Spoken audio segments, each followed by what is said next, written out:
Então, Mink, a gente teve aí um anúncio que eu queria muito, eu e Miguel ouvir a nossa audiência, ouvir a sua opinião, que foi a saída dos Estados Unidos do Acordo de Paris. E aí, isso muda alguma coisa no nosso jogo? Yara, não sei se foi só para mim, o seu som está um pouquinho... Está baixo. Está baixo? Não, eu entendi a pergunta, mas está baixo. Eu tive que fazer um pouco de linguagem labial. Eita, ferro. Gente, desculpa, não sei o que está acontecendo, que o meu som é sempre alto, eu falo Agora alto. subiu. Então pronto. Então, agora ele veio de dentro com intensidade ecológica. Isso. Então, eu gostaria de ouvir a sua análise sobre a saída dos Estados Unidos do Acordo de Paris. Olha, primeiro, era esperado. Da outra vez ele saiu também. Segundo, é muito ruim. Terceiro, ele tem titica na cabeça. Ele está achando que essas mudanças climáticas não vão aumentar os furacões, as inundações, as desgraças nos Estados Unidos. Os incêndios. Aquilo é um planeta à parte. Né? O Musk já convenceu o Trump que, se tudo der errado, ele está com a colonização de Marte bem encaminhada. Né? O plano B do Trump e do Musk é a colonização de Marte. O problema é que não dá todo mundo naquele foguete do Musk. Né? Vai ser difícil. Agora, vamos falar concretamente. Primeiro, os Estados Unidos é o segundo maior emissor mundial de gás carbônico. E ainda por cima tem a responsabilidade histórica. Emite muito e há muito tempo. Essa história do tempo é importante, nem todos os nossos acompanhantes aqui devem se dar conta disso. Quando você emite carbono do petróleo, do desmatamento, né, do metano dos lixões, esses gases não ficam um pouquinho e morrem, vão embora, não. Podem ficar 80 anos, 100 anos aquecendo. Então, uma parte do aquecimento que a gente está vivendo hoje são de emissões que aconteceram há 40 anos, há 50 anos atrás. Bom, agora, dito isso, os Estados Unidos não é só o Trump. Há vários estados americanos que têm políticas pró-clima. A Califórnia e pelo menos mais 19 outros. Políticas vigorosas. O André Corrêa do Lago e a Ana Toni, que vão ser, respectivamente, o presidente e a secretária executiva da COP30 em Belém, eles já disseram que vão convidar esses estados para estarem lá presentes. Quer dizer, os Estados Unidos não vai estar ausente. O Trump vai estar ausente, mas uma parte da sociedade americana vai estar lá. Outra coisa, os empresários. E aqueles empresários, Miguel, que investiram bilhões em energia solar, energia eólica, né? Várias medidas de redução das emissões por processos industriais, reciclagem do lixo, reaproveitamento. O que eles vão fazer? Agora que o Trump acha que tudo isso é uma invenção marxista, o que essa turma toda vai fazer com esses investimentos bilionários que eles fizeram? É claro que várias dessas questões vão continuar. Agora, que é um golpe duríssimo, não há dúvida. Não só esse, né? Estava analisando os mais de 60 decretos do Trump, é um desastre total, não só para os imigrantes, né? Para toda a questão dos LGBTs, das mulheres, dos negros. Ele proibiu as empresas de assumirem posições pró-inclusão e pró-diversidade. E o pior, vocês devem ter visto hoje no noticiário, Yara, algumas empresas, McDonald's e outras, já estão recuando das políticas que elas tinham assumido só para serem baba-ovo do Trump, né? Se curvarem ante a agressividade, ao poder, né? E as ameaças que esse senhor faz, já estão recuando. Então, São ameaças de todos os lados. Mas a gente está aqui no tema clima, depois a gente passa para os outros temas.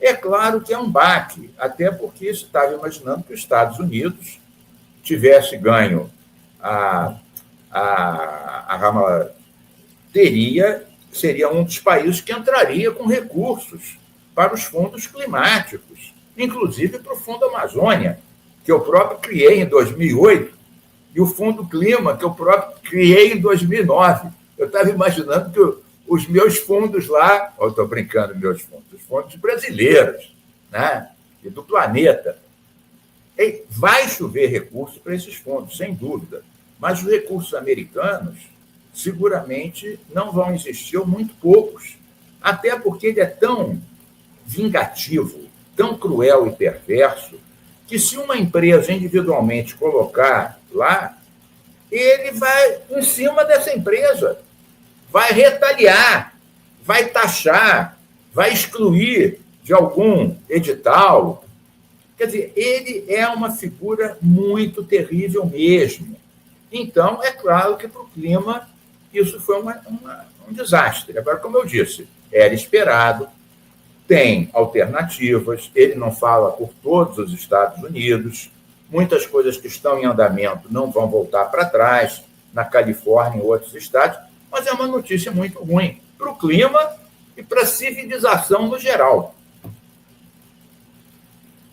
Miguel? Mink, deixa eu trazer um gráfico aqui para a gente entender o papel dos Estados Unidos na emissão de gás carbônico na atmosfera. Eu acabei de colocar no grupo, Gui. Sobe lá, por favor. Emissões per capita dos 10 maiores emissores. O maior emissor absoluto nos Estados Unidos. O maior absoluto é a China. Só que a China tem 1,4 bilhão de habitantes, os Estados Unidos têm 350 milhões. Então, é importante você sempre também os Estados Unidos é o maior emissor per capita. E a China é o maior emissor absoluto, pouco acima dos Estados Unidos. E eu quero fazer mais uma observação, que os chineses, eu concordo com eles, que toda essa métrica é feita a partir da produção. Quando a China fala, olha, a gente precisa colocar o consumo aí, porque eu produzo tudo que o mundo consome. E só eu que sou uma peça de produtora. Tem isso também, né? Importante você falar isso. Eu nunca tinha visto esse argumento, mas é importante, Yara. Mas olha aqui, ó, esse é o gráfico do emissão per capita. Está pequenininho, então eu vou ler para as pessoas... Está pequenininho, estou olhando bem de pertinho aqui para ver, mas já estou vendo. Mas em primeiro lugar está os Estados Unidos, em segundo a Rússia, em terceiro a Coreia do Sul, Irã, Japão, China, Indonésia, União Europeia, Brasil, Índia. Você vê que os Estados Unidos caiu, todos os países estão diminuindo o índice per capita porque estão tentando fazer a transição energética.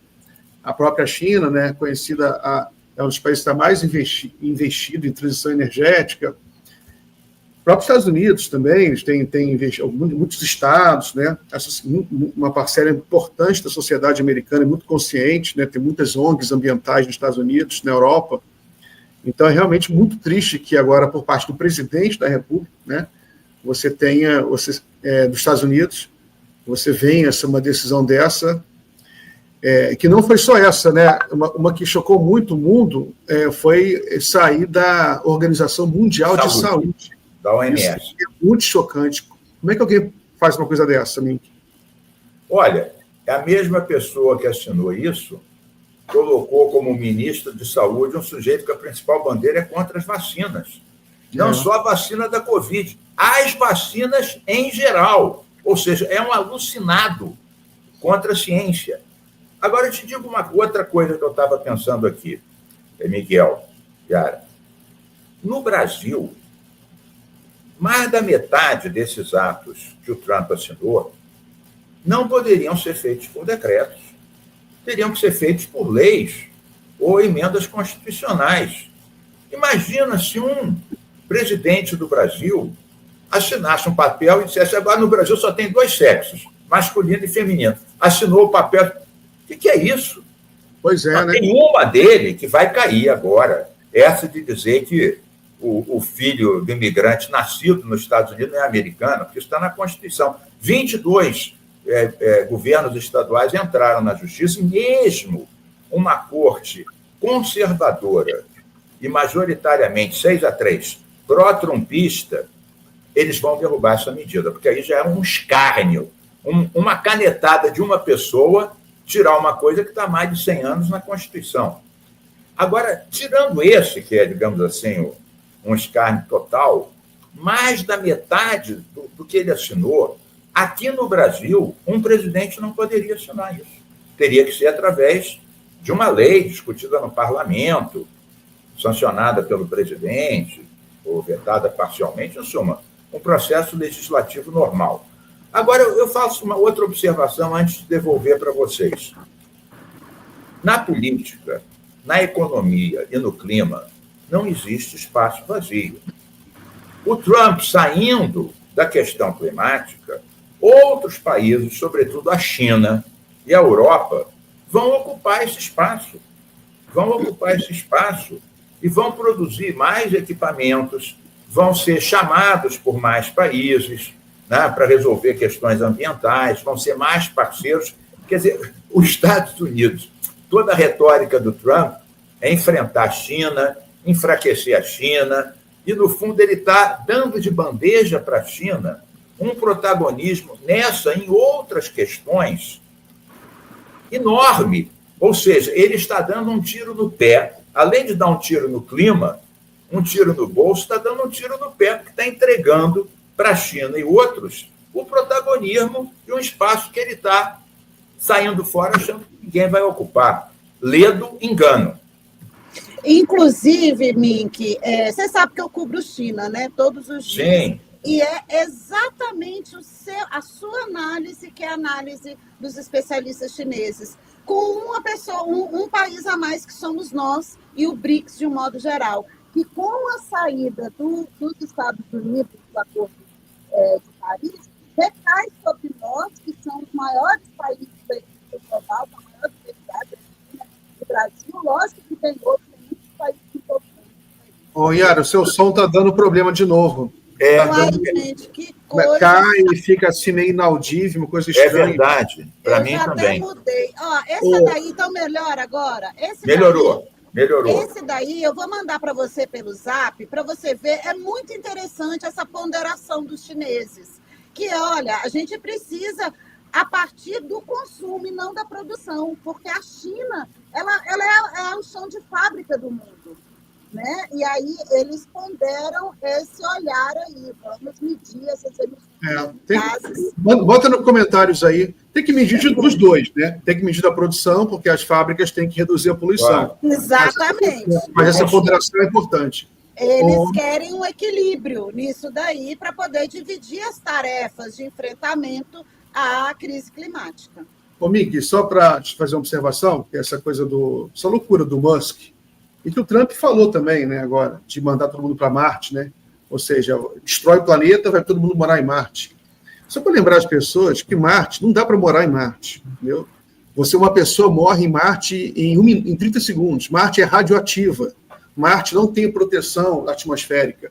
Então, a radioatividade do Sol mata qualquer pessoa. Você tem que ficar com uma roupa ultra especial, não pode ficar muito tempo. Você tem que ficar dentro de uma base com uma coberta contra a radioatividade. Não tem clima, não tem oxigênio. Então, é ridícula a ideia de pensar de que a gente poderia morar em Marte. Né? Você teria que fazer uma terraformação para ter atmosfera magnética. Ele acredita nisso. Ele está falando isso para valorizar os foguetes dele e para atenuar a lambança que eles estão fazendo. No fundo, eles não acreditam em mudanças climáticas.